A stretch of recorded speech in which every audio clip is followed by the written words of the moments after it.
నమస్తే welcome to YK news. This is Sushma. ముందుగా headlines. 2 దశల్లో బీహార్ ఎన్నికలు. నవంబర్ 6, 11న పోలింగ్, 14న కౌంటింగ్.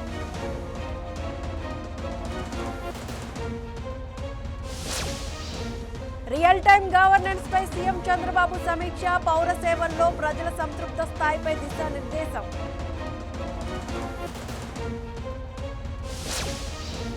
తిరుపతికి మరోసారి బాంబు బెదిరింపు. పోలీసులు బాంబు స్క్వాడ్ విస్తృత తనిఖీలు.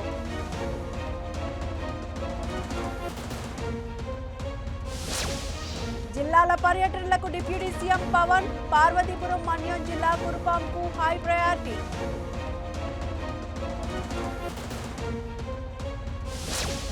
వడ్లకో నీతి, గోధుమలకో నీతి అని అడిగే దమ్ముందా? టీబీజేపీ ఎంపీలకు హరీష్ రావు ఛాలెంజ్.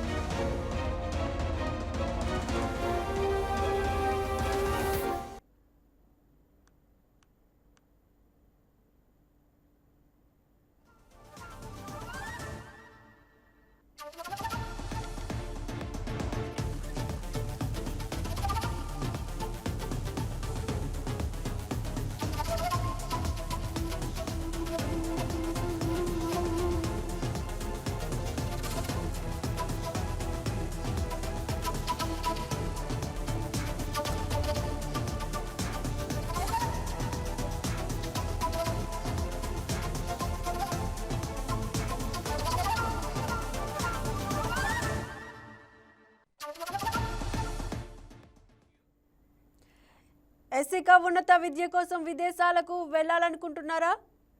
కూటమి ప్రభుత్వం మీకు గుడ్ న్యూస్ అందిస్తోంది. విదేశాల్లో గ్రాడ్యుయేషన్, పోస్ట్ గ్రాడ్యుయేషన్ చదవాలనుకునే ప్రతి విద్యార్థికి పావలా వడ్డీకే బ్యాంకు రుణాలు ఇచ్చేలా సరికొత్త పథకాన్ని రూపొందించాలని సీఎం చంద్రబాబు ఆదేశించారు. సచివాలయంలో SC, ST, BC, EBC, minority, దివ్యాంగుల సంక్షేమంపై మంత్రులు, ఉన్నతాధికారులతో సీఎం సమీక్షించారు. విదేశీ విద్యార్థులను దృష్టిలో ఉంచుకుని పావలా వడ్డీకే బ్యాంకులు రుణాలు అందించేలా నూతన పథకానికి రూపకల్పన చేయాల్సిందిగా అధికారులకు దిశానిర్దేశం చేశారు.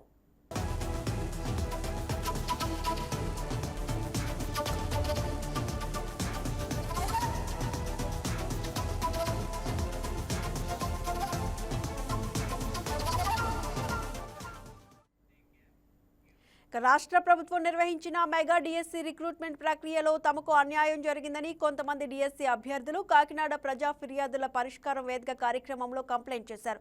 మెరిట్ ప్రకారం రిక్రూట్మెంట్ జరగలేదంటూ ఆరోపించారు. తమ న్యాయం చేయాలంటున్న డిఎస్సి అభ్యర్థులతో మా special correspondent Nanaji face to face. DSC 2025 notification ప్రకారంగా తీసిన పోస్టులకు అన్ని అర్హతలు ఉండి పోస్ట్ కోల్పోయామని చెప్పేసి అభ్యర్థులు నిరసన వ్యక్తం చేస్తున్నారు. అదేవిధంగా వీళ్ళు ఏదైతే వాళ్ళ మెరిట్ రావాలో ఒక షెడ్యూల్ కేటగిరీలో ఉన్న మెరిట్ కాకుండా ఈ షెడ్యూల్ కేటగిరీని తీసుకెళ్ళి ఏదైతే ఓపెన్ కేటగిరీ ఉన్నారో ఓపెన్ కేటగిరీలో పోస్టులు కూడా ఈ షెడ్యూల్ కేటగిరీ వారికి కేటాయించారని చెప్పేసి ఆవేదన వ్యక్తం చేస్తున్నారు. ఆ విధంగానే వాళ్ళు ఎందుకు వాళ్ళ కలెక్టర్ గారికి రిప్రజెంటేషన్ ఇచ్చారు, ఆ విధంగానే వాళ్ళ యొక్క మాటలను మనం తెలుసుకుందాం. ఆల్రెడీ పోస్టులు తీశారు, నోటిఫికేషన్ తీశారు, ఒక పోస్టింగ్ కూడా వేసేసారు. ఈ పరిస్థితుల్లో మీరు కలెక్టర్ గారికి ఏమైనా ఇచ్చారు? ఏం లేదు సార్, అంటే ప్రజెంట్ అయితే గ్రీవెన్స్ తీసుకోమని చెప్పారండి. యాక్చువల్గా గ్రీవెన్స్ అనేవి ఎప్పుడు తీసుకోవాలంటే అపాయింట్మెంట్ ఆర్డర్స్ అనేవి ఇవ్వకుండా తీసుకోవాలి సార్. గవర్నమెంట్ ఏం చేస్తుందంటే వాళ్ళందరికీ అపాయింట్మెంట్ ఆర్డర్స్ ఇచ్చేసి ఇప్పుడు గ్రీవెన్స్ తీసుకోమన్నారు సార్. అది ఒకటి ప్రాబ్లం అండి. అయితే మాకు ఓపెన్ కాంపిటీషన్లో వాళ్ళని వెళ్లకుండా కేటగిరీలో ఉన్న పోస్టుల్ని ఫిల్ చేసి జరుగుతుంది. ఇలా ఫిల్ చేయడం వల్ల బార్డర్లో ఎవరైతే ఉన్నామో మా అందరం కూడా జాబ్ అవుతుందని హోప్ పెట్టుకున్నాం ఇప్పటివరకు. కాకపోతే ఓపెన్ కాంపిటీషన్ వెళ్ళాల్సిన అభ్యర్థుల్ని తీయకుండా ఈ రిజర్వేషన్లోనే ఫిల్ చేయడం వల్ల మా యొక్క పోస్టులు కోల్పోయాం సార్. అదే కాకుండా స్పోర్ట్స్ కోట ఒకటండి. ప్రజెంట్ జియో 77 అని చెప్పేసి కొత్తగా తీసుకొచ్చారు. హార్జెంట్లో ఫిల్ చేస్తామని చెప్తున్నారు సార్. ఇదేంటంటే స్పోర్ట్స్ వాళ్ళకి ఎగ్జామ్ ఏమి పెడతలేదు సార్. వాళ్ళకి 0 మార్క్స్ అనమాట. వాళ్ళకి ఎటువంటి ట్రైనింగ్ లేకుండా ఏమీ లేకుండా టీచర్ పోస్టులు మొత్తం జిల్లా వారీగా 400 పైన ఇస్తున్నారు. మరి ఏ అర్హత లేకుండా ఇంతమందికి ఎలా ఇస్తున్నారో మాకు అర్థం కావట్లేదు. ఇన్ని సంవత్సరాలు మేము కష్టపడి చదువుకున్నాం సార్. అయినా సరే మాకు ఇటువంటి అన్యాయం జరుగుతుంది ఇక్కడ. ఇలాగా మాకు ఎక్కడైతే బార్డర్లు ఉన్నామో మమ్మల్ని కూడా తీసేసి స్పోర్ట్స్ వాళ్ళకి ఇవ్వడం జరుగుతుంది. ఈ 3% రిజర్వేషన్లో మొత్తంగా 15 పోస్టులు ఇమ్మన్నారు సార్ ఈస్ట్ గోదావరి మొత్తం. ఈ 15 పోస్టుల్లో కూడా మొత్తంగా దగ్గర దగ్గర 11 కేటగిరీలు ఉన్నాయి. ఈ 11 కేటగిరీల్లో ఒక 2, 3 కేటగిరీలు బాగా నష్టపోయినాయి సార్. దాంట్లో ఎస్సీ3 ఒకటండి, బీసీఏ ఒకటండి. ఎస్సీ3 నుంచి మొత్తం 15 పోస్టుల్లో 5 పోస్టులు తీసేస్తున్నారండి. అంటే మొత్తం అన్ని కేటగిరీలో 15 పోస్టులు అయితే ఒక కేటగిరీలో 5 పోస్టులు తీయడం జరుగుతుందంటే ఎంత వాళ్ళు మాకు ఇచ్చిన పోస్ట్ 43 సార్. 43లో 5 పోస్టులు స్పోర్ట్స్ తీసేస్తున్నారు. యాక్చువల్‌గా ఇంతకుముందు ఏం చేసేవారంటే స్పోర్ట్స్ కూడా సెపరేట్‌గా ఇచ్చేవారు. కాకపోతే ఇప్పుడు ఏం చేస్తున్నారు, మాకిచ్చే పోస్టుల్లో కూడా మళ్ళీ స్పోర్ట్స్‌కి సెపరేట్‌గా కాకుండా ఆటిలోని కట్ చేసేయమంటున్నారు సార్. అదేవిధంగా నోటిఫికేషన్ ఎలిజిబుల్ లిస్ట్‌లో పేరున్నది. ఆ తర్వాత వాళ్ళకి సంబంధించిన అన్ని ప్రక్రియలు కూడా జరిగాయి. ఆఖరి సమయంలో వాళ్ళని స్పోర్ట్స్ వాళ్ళని తీసుకోవడం అని చెప్పేసేసి మేము ఉద్యోగం కోల్పోయామని చెప్పేసేసి చెప్తున్నారు. చెప్పాం మీకు ముందు మీకు నోటిఫికేషన్ వచ్చిందా? లేదంటే మీకు కాల్ లెటర్ వచ్చింది సార్. సర్టిఫికేట్ వెరిఫికేషన్ కూడా కంప్లీట్ అయింది. తర్వాత సెలక్షన్ లిస్ట్‌లో నేమ్ రాలేదు సార్.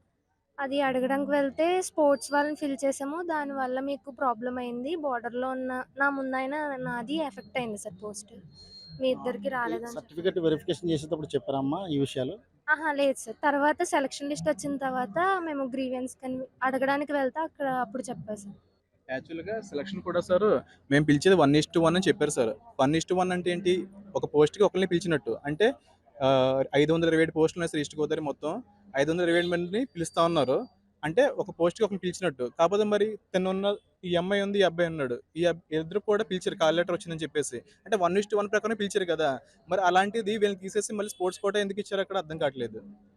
అదేవిధంగా మొత్తం ఆ రిక్రూట్మెంట్ ప్రక్రియ అంతా జరిగిన తర్వాత సర్టిఫికేట్ వెరిఫికేషన్ అంతా అయిపోయిన తర్వాత కూడా ఈ స్పోర్ట్స్ కోటా యాడ్ చేసి ఏదైతే ఎస్సీ రిజర్వేషన్ కోటాలో రావాల్సిన పోస్టులు ఉన్నాయో ఈ పోస్టులకి స్పోర్ట్స్ కోటాలో కూడా ఈ పోస్టులనే ఇచ్చారని చెప్పేసి బీసీబీ అలాగనే ఎస్సీ3 దీనికి సంబంధించిన అంతా కూడా తిరిగి స్పోర్ట్స్ కోటాలో ఇచ్చారని చెప్పేసి ఆవేదన వ్యక్తం చేస్తున్నారు.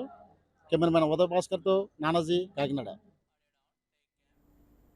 కర్నూలు జిల్లా వెనుకబడిన నియోజకవర్గాల్లో కోడుమూరు నియోజకవర్గం ఒకటి. ఈ నియోజకవర్గంలో తుంగభద్ర, హంద్రినీవా నదులు ప్రవహిస్తున్న గ్రామాల్లో ప్రజలను మంచినీటి సమస్యలు వేధిస్తున్నాయి. సరైన రోడ్లు, డ్రైనేజీ వ్యవస్థ లేక ప్రజలు ఇబ్బందులకు గురవుతున్నారు. 4 దశాబ్దాలుగా కోడుమూరు నియోజకవర్గంలో సరైన రోడ్లు లేక చాలా గ్రామాలకు ఆర్టీసీ బస్సు సౌకర్యం లేక గ్రామం నుంచి కిలోమీటర్ల మేర కాలినడకన నడిచి వెళ్లాల్సిన పరిస్థితి.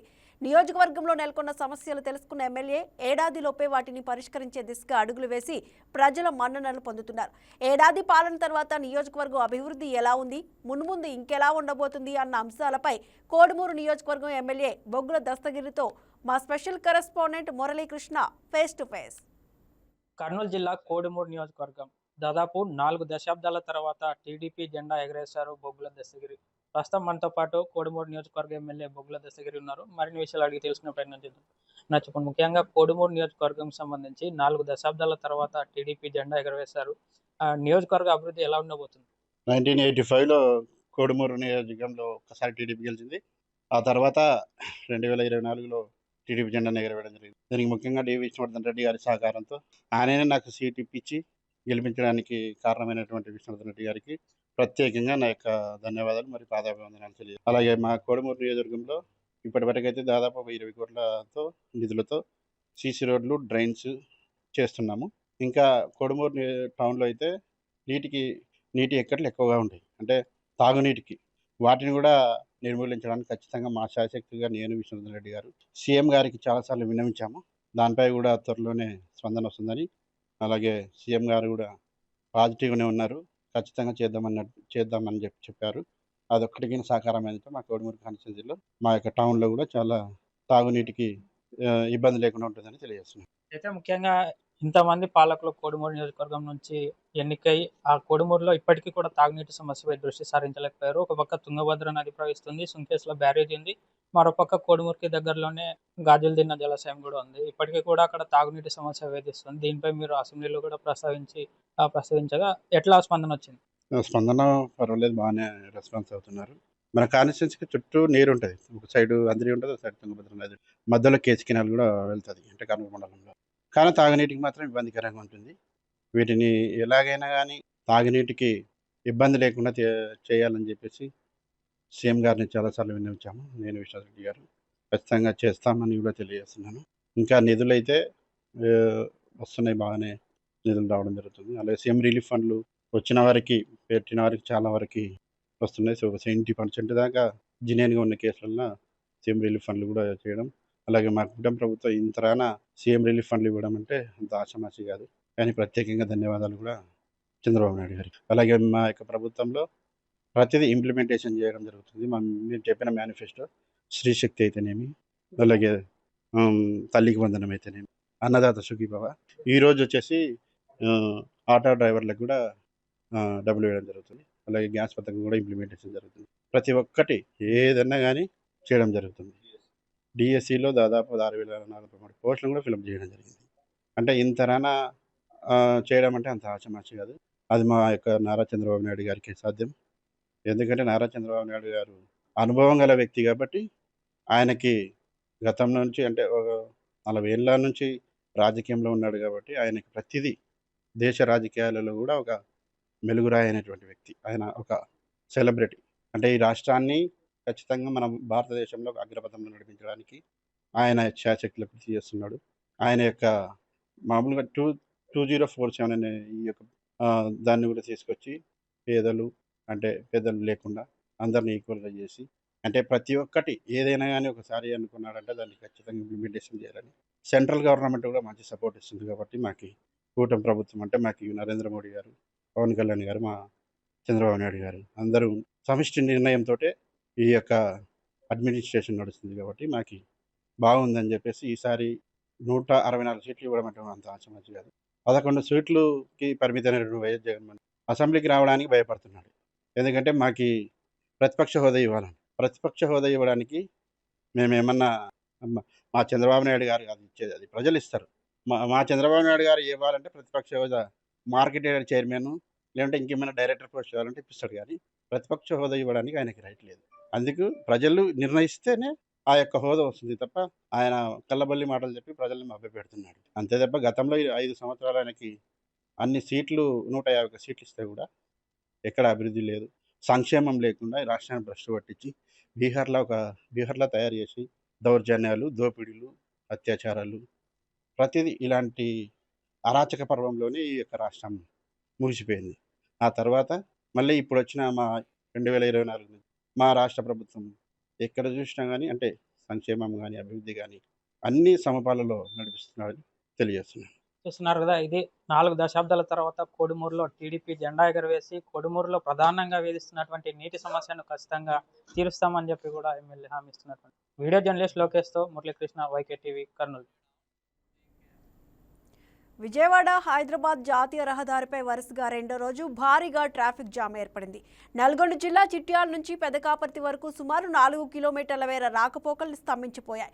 దీంతో వాహనాలు నెమ్మదిగా కదులుతున్నాయి. పెదకాపర్తి చిట్యాల వద్ద వంతెన నిర్మాణ పనుల వల్ల ఈ సమస్య ఏర్పడింది. దసరా సెలవుల తర్వాత ప్రయాణికులు నగర బాట పట్టడంతో వాహనాల రద్దీ నెలకొంది.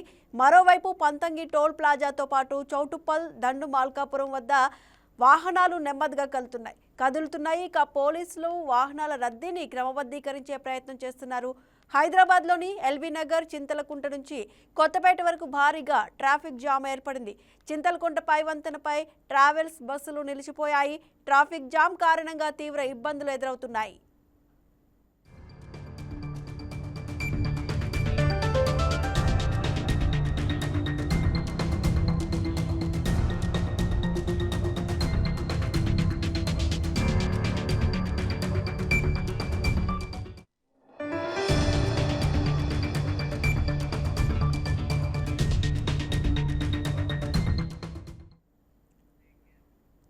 నంద్యాల జిల్లా నందికొట్కూరు నియోజకవర్గం తంగడంచ జూపాడు బంగ్లా మండల పరిధిలో ఉన్న విత్తన శుద్ధి కేంద్రం ప్రారంభం కాకుండానే అవాసన దశకు చేరింది. నిజానికి తంగడంచ జూపాడు మంగ్ల మండలం పొలిమేర భూముల్లో విత్తన శుద్ధి కేంద్రంతో పాటు అగ్రికల్చర్ యూనివర్సిటీ కోసం 2016-17లో భూములు సేకరించారు. భూములు ఇచ్చిన రైతుల కుటుంబాలకు ఉద్యోగ అవకాశాలు కల్పించే విధంగా అప్పటి టీడీపీ ప్రభుత్వం రైతులకు భరోసా ఇచ్చింది. తర్వాత విత్తన శుద్ధి కేంద్రం నిర్మాణం ప్రారంభమైంది. కానీ వైసీపీ ప్రభుత్వం అధికారంలోకి రాగానే పనులను ఆపేయమని ఆదేశించారు. ప్రస్తుతం ఆ భూముల్లో కంప చెట్లు పెరిగిపోయి చెత్తా చెదారంతో నిండిపోయింది. రైతులు 3 పంటలు పండే రైతులకు 3 పంటలు పండే భూములు బీడు భూములా మారిపోవడంతో రైతులు ఆవేదన చెందుతున్నారు. కూటమి ప్రభుత్వమైనా నిర్మాణ పనులు ప్రారంభించారు, చర్యలు తీసుకోవాలని కోరుతున్నారు.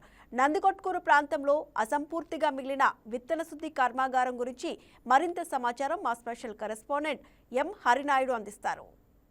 ప్రస్తుతానికి మనం నంద్యాల జిల్లాలోని నందికొట్కూరు నియోజకవర్గ పరిధిలో జూపాడుబంగళ మండలం, అదేవిధంగా తంగడంచ గ్రామాలకు సంబంధించినటువంటి పొలిమేర భాగంలో అనగా 2016-17 సంవత్సరంలో అప్పుడు ఉన్నటువంటి రాష్ట్ర ముఖ్యమంత్రి నారా చంద్రబాబు నాయుడు గారి ఆధ్వర్యంలో జన్ ఇరిగేషన్ విత్తన పరిశుద్ధి కేంద్రాన్ని ఇక్కడ ఏర్పాటు చేశారు.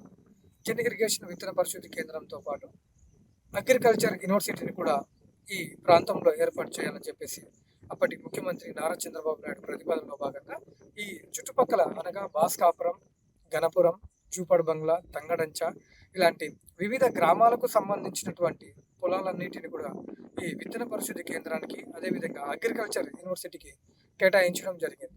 దాదాపుగా 1000 ఎకరాలు అనగా ఈ 1000 ఎకరాలు నల్లరేగడి 3 పంటలు పండే పొలాలను రైతన్నలు ఈ విత్తన పరిశుద్ధి కేంద్రానికి అదేవిధంగా అగ్రికల్చర్ యూనివర్సిటీకి ఏర్పాటు చేస్తున్నాము. అదేవిధంగా భవిష్యత్తులో మంచి డెవలప్మెంట్ వారి యొక్క ఈ పొలాలు ఎవరైతే ఇచ్చి ఉంటారో వాళ్ళకు సంబంధించి వారి యొక్క కుటుంబంలో ఇక్కడ ఒకరికి జాబ్ ఇవ్వడం జరుగుతూ ఉందని అప్పటి ప్రభుత్వం, తెలుగుదేశం ప్రభుత్వం రైతులకు ఇన్ఫామ్ చేసి పూర్తిగా పొలాలను అయితే తీసుకోవడం జరిగింది.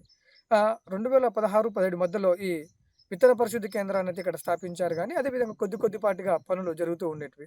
2019 సంవత్సరంలో ఎలక్షన్లు రావడం, పూర్తిగా వైఎస్ఆర్సీపీ ప్రభుత్వం అధికారంలోకి రావడంతో ఎక్కడ వేసిన గొంగలి అక్కడే అన్నట్టుగా కంపెనీ విత్తన పరిశుద్ధి కేంద్రం కానివ్వండి, అదేవిధంగా అగ్రికల్చర్ యూనివర్సిటీ ఏది కూడా డెవలప్మెంట్ కాకుండా ఎక్కడ వేసిన గొంగలి అక్కడ అన్నట్టు మాదిరిగానే అన్ని పనులన్నీ కూడా పూర్తిగా నిలిచిపోవడం జరిగింది. ఏది ఏమైతే పూర్తిగా ఇక్కడ అగ్రికల్చర్ యూనివర్సిటీ కోసం జన్ ఇరిగేషన్ విత్తన పరిశుద్ధి కోసం కేటాయించినటువంటి భూములలో ఒకప్పుడు రైతులు పుష్కలంగా నీరు పారిస్తూ 3 పంటలు పండించుకునేవారు. మొక్కజొన్న, కంది, మినుము, ఉల్లిగడ్డ, పచ్చిమిర్చి ఇలాంటి రకరకాల పంటలు రైతన్నలు 3 పంటలు పండిస్తూ ఉండేవారు.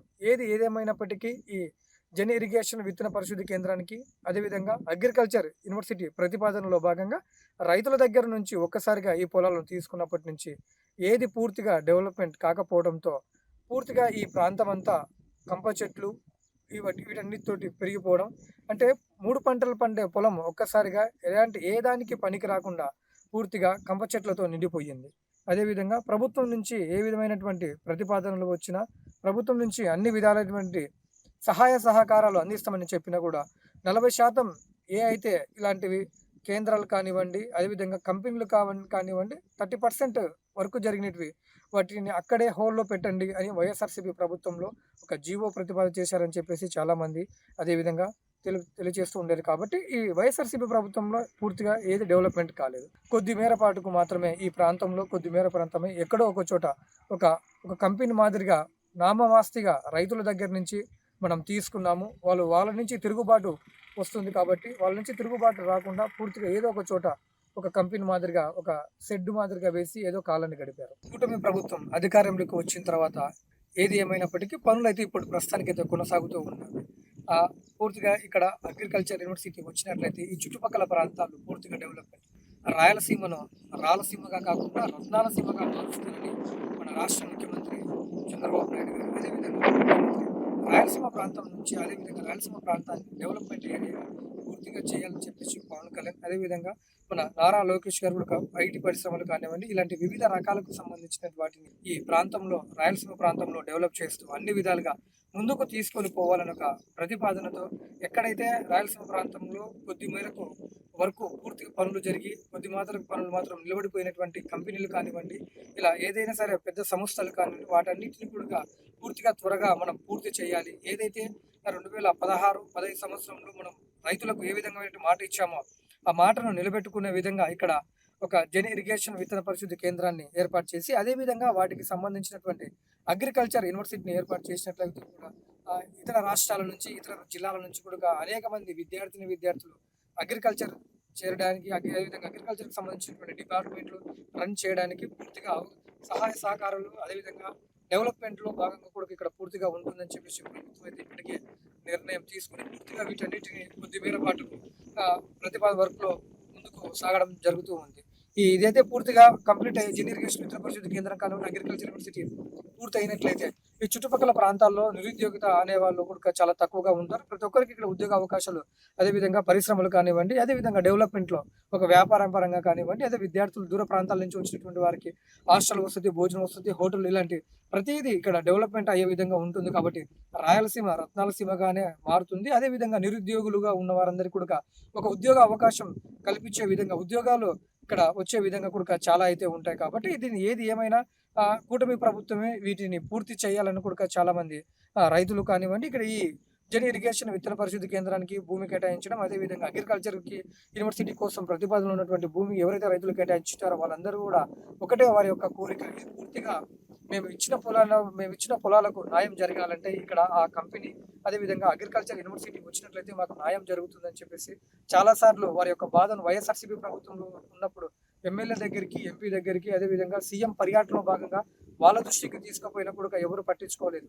ప్రస్తుతానికి కూటమి ప్రభుత్వం అధికారం వచ్చిన తర్వాత వీటి సమస్యను ఎమ్మెల్యే దృష్టికి, ఎంపీ దృష్టికి తీసుకుపోయిన తర్వాత ఎమ్మెల్యే, ఎంపీలు అదేవిధంగా వారందరూ ముఖ్యమంత్రి దగ్గరికి తీసుకుపోయినప్పటి నుంచి కూడా ఇబ్బందులు పూర్తిగా కొనసాగుతున్నాయని మనం తెలియజేయవచ్చు.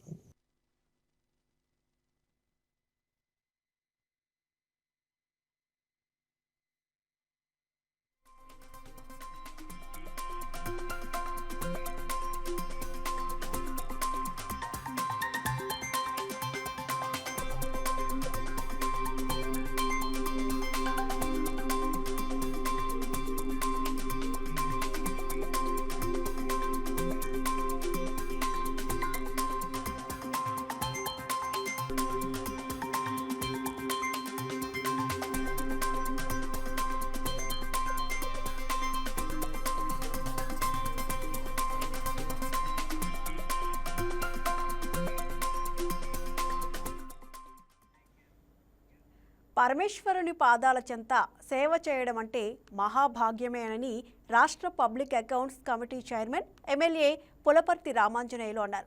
పంచారామ క్షేత్రంలో ఒకటైన భీమవరం శ్రీ సోమేశ్వర జనార్దన స్వామి దేవస్థానం నూతన పాలకవర్గ సభ్యులు ప్రమాణ స్వీకారోత్సవానికి ఆయన ముఖ్య అతిథిగా హాజరయ్యారు. కార్తీక మాసం శివరాత్రి మహోత్సవాలతో పాటు శివాలయానికి వచ్చే భక్తులకు పాలకవర్గ సభ్యులు మెరుగైన సేవలను అందించాలని, దేవాలయాల అభివృద్ధికి కృషి చేయాలని అన్నారు. శివాలయాలకు వచ్చే భక్తులకు ఎటువంటి ఇబ్బందులు లేకుండా సౌకర్యాలను ఏర్పాటు చేయాలన్నారు.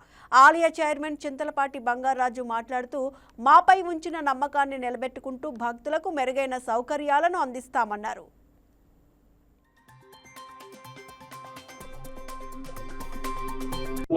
సభ్యులతోటి పాలక మండలి ప్రమాణ స్వీకార మహోత్సవం జరుగుతుంది. పాలక మండలి స్వామివారి అభివృద్ధి కోసం, దేవాలయం అభివృద్ధి కోసం నిరంతరం కృషి చేయాలని చెప్పి కోరుతున్నాను. శివాలయంలో కార్తీక మాసం నెలలు చాలా రష్గా ఉంటుంది. అతి సామాన్య భక్తులకు కూడా దర్శనం కలిగే విధంగా ఏర్పాటు చేయాలి పాలక మండలి. అలాగే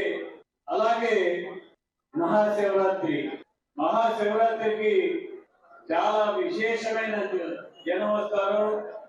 ఇతర రాష్ట్రాల నుంచి కూడా వస్తారు. వారందరికీ సౌకర్యాలు కల్పించి అతి సామాన్యుడికి కూడా చక్కని దర్శనం జరిగేటట్టుగా పాలక మండలి కృషి చేయాలని చెప్పి కోరుతున్నాను.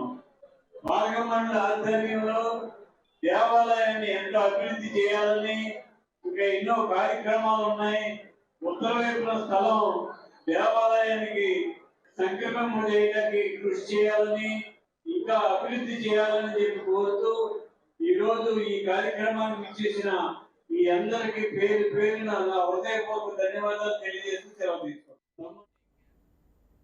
విజయవాడ ఇంద్రకీలాద్రి అమ్మవారి దేవస్థానంలో దసరా శరన్నవరాత్రులు అంగరంగ వైభవంగా జరిగాయి. దసరా పూర్తయి 3 రోజులు కావస్తున్న భవానీ భక్తుల రద్దీ కొనసాగుతోంది. ఘాట్లలో స్నానాలు ఆచరించి వారి మాల విరమణ చేసిన దుస్తులు ఘాట్ల దగ్గరే విడిచి వెళ్తున్నారు. ఈ వస్త్రాలు ఇకపై అమ్మవారికి సమర్పణ కాని భక్తులు ఉపయోగించిన తర్వాత శుద్ధి కోసం వదిలినవే. ఈ వస్త్రాలను అలా వదిలిపెట్టకుండా వాటిని సురక్షితంగా తరలించడానికి అధికారులు ప్రత్యేక చర్యలు తీసుకున్నారు. నది ఒడ్డున ఏర్పాటు చేసిన కన్వేయర్ బెల్ట్ వ్యవస్థ ద్వారా ఈ వస్త్రాలను సేకరించి పరిశుభ్రత కోసం ముందుగా నిర్ణయించిన డంప్ యార్డ్స్కి తరలిస్తున్నారు. ఇక దీనిపై మరింత సమాచారం మా కరెస్పాండెంట్ బిందు అందిస్తారు. విజయవాడ ఇంద్రకీలాద్రి అమ్మవారి దేవస్థానంలో దసరా శరన్నవరాత్రులు అంగరంగ వైభవంగా జరిగాయి. దసరా పూర్తయి 3 రోజులు కావచ్చున్నా భక్తులు అధిక సంఖ్యలో వస్తున్నారని చెప్పుకోవచ్చు. ముఖ్యంగా భవానీ భక్తులు చూసుకున్నట్లయితే 3 రోజుల నుండి సాంప్రదాయబద్ధంగా కాలినడకలో వివిధ ప్రాంతాల నుండి అమ్మవారి దేవస్థానానికి తరలిరావడం విశిష్టతగా మారింది. ఇక్కడ చూసుకున్నట్లయితే ఏవైతే ఘాట్స్ ఉన్నాయో ఘాట్స్లో స్నానాలు భవానీ భక్తులు అందరూ స్నానాలు ఆచరించి అమ్మవారిని దర్శించుకోవడానికి వెళ్ళే నేపథ్యంలో వారి యొక్క మాలా విరమణ చేసేటప్పుడు దుస్తుల్ని ఇక్కడ విడిచి వెళ్ళడం జరుగుతుంది. దీనిపైన ప్రభుత్వం కూడా ఒక ప్రత్యేక దృష్టి సారించిందని చూసుకోవచ్చు. ప్రతి ఘాట్లో ఇట్లాంటి ఒక కన్వేయర్ బెల్ట్ని అయితే ఇక్కడ ఏర్పాటు చేయడం జరిగింది. కన్వేయర్ బెల్ట్ ద్వారా అయితే ఏవైతే భవానీ భక్తులు వదిలిన దుస్తులు ఏవైతే ఉన్నాయో ఆ వస్త్రాలను అలా వదిలిపెట్టకుండా వాటిని సురక్షితంగా తరలించడానికి అధికారులు ప్రత్యేక చర్యలు తీసుకున్నారు. నది ఒడ్డున ఏర్పాటు చేసిన కన్వేయర్ బెల్ట్ వ్యవస్థ ద్వారా ఈ వస్త్రాలను సేకరించి పరిశుభ్రత కోసం ముందుగా నిర్ణయించిన డంప్ యార్డ్స్కి అయితే పంపించడం జరిగింది. ఈ ప్రక్రియ మున్సిపల్ సిబ్బంది మరియు దేవస్థానం అధికారులు సమన్వయంతో పాటించి ఈ ప్రక్రియను పరిశుభ్రతను నెలకొండేలాగా అయితే చూసుకుంటున్నారని చెప్పుకోవచ్చు. దాదాపు 3 రోజుల నుండి చూసుకున్నట్లయితే భవానీ భక్తులు అధికంగా రావడంతో స్నానాల ఘాట్లన్నీ కూడా నిండిపోయిన పరిస్థితి కనిపిస్తుంది. దీనికి సంబంధించి కూడా పెద్దగా చర్యలు తీసుకున్నారని కూడా చెప్పుకోవచ్చు. ఇంత పెద్ద ఉత్సవం సందర్భంగా భక్తుల సమూహం ఎక్కువగా ఉండడం వల్ల వస్త్రాల పరిమాణం చాలా ఎక్కువగా ఉండడం కూడా పరిశుభ్రతను కాపాడుకోవడానికి పెద్ద ఎత్తున అయితే చర్యలు చేపడుతున్నారు. ముఖ్యంగా నదీ తీరాల్లో ఏవైతే కృష్ణానదికి సంబంధించి నదీ తీరం ఉందో నదికి సంబంధించి నది కలుషితం కాకుండా కూడా ఈ కన్వేయర్ బెల్ట్ని అనే చర్యను కూడా చాలా వరకు యూజ్ అవుతుందని కూడా చెప్పుకోవచ్చు. ఎవరైతే బట్టలు అక్కడక్కడ విడిచిపెట్టున్నారో ముందు విఎంసీ పారిశుద్ధ కార్మికులు కూడా వచ్చి ఎప్పటికప్పుడు ఆ బట్టలను తీసుకొచ్చి కన్వేయర్ బెల్ట్ ద్వారా తీసుకొచ్చి లారీలో ఎక్కించడం కూడా జరుగుతుంది. నదికి సంబంధించి పరిసరాలను మనం శుభ్రంగా ఉంచుకోవాలనే ఒక ప్రక్రియలో అయితే వీళ్ళు ఈ చర్యలు చేపట్టారని కూడా తెలుస్తుంది. ఈ చర్యతో నది పరిసరాలు శుభ్రంగా ఉండడమే కాకుండా పర్యావరణ పరిరక్షణతో కూడా ఒక మంచి సందేశాన్ని ఇస్తుంది.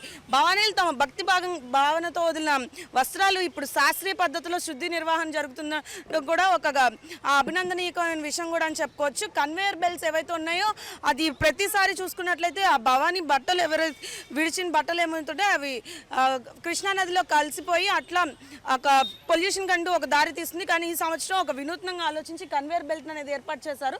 గత 2 రోజులను చూసుకుంటే పొద్దున్న నుండి సాయంత్రం వరకు కన్వేయర్ బెల్ట్కి సంబంధించి అన్ని చర్యలు చేపట్టుకొని కన్వేయర్ బెల్ట్ ద్వారా ఈ బట్టలను అయితే తీసుకెళ్ళి ఎక్కడైతే దీన్ని శుద్ధి చేస్తారో ఆ బట్టలకు సంబంధించి అక్కడ శుద్ధి చేస్తారని కూడా చెప్పుకోవచ్చు. భవానీ భక్తులు చూసుకున్నట్లయితే వివిధ ప్రాంతాల నుండి పలు ప్రాంతాల నుండి భక్తులు అయితే అమ్మవారిని దర్శించుకోవడానికి తరలి వస్తారని కూడా చెప్పుకోవచ్చు. ఇక్కడ మనతో పాటు ఒక భవానీ ఉన్నారు. వారిని అడిగి అసలు ఈ కన్వేయర్ బెల్ట్కి సంబంధించి మరి ఏర్పాట్లకు సంబంధించి మనం మాట్లాడదాం. భవానీ నమస్తే, ఎక్కడి నుండి వచ్చారమ్మా మీరు? మేము నేరేడుచర్ల మండలం నుంచి వచ్చినామండి. మాది సూర్యాపేట జిల్లా. ఇక్కడ అన్ని సూపర్ ఉన్నాయండి, మొత్తం సౌకర్యాలు బాగున్నాయి.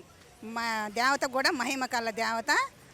చూడటానికి అందరు ప్రేక్షకులు మొత్తం అందరూ వచ్చినాం. ఇక భక్తులం కూడా మాలేసుకొని 15 రోజులైంది మాత వచ్చినాం అమ్మవారి దర్శనానికి. ఇప్పుడే నదిలో స్నానం చేసినాం, వచ్చేసినాం. అయితే మీరు ఇక్కడ విడిచిపెట్టిన బట్టలు ఏవైతే ఉన్నాయో మాలా విరమణ చేసినప్పుడు భవానీలు అక్కడ చూసుకున్నట్లయితే వస్త్రాలు మనకు కనిపిస్తున్నాయి.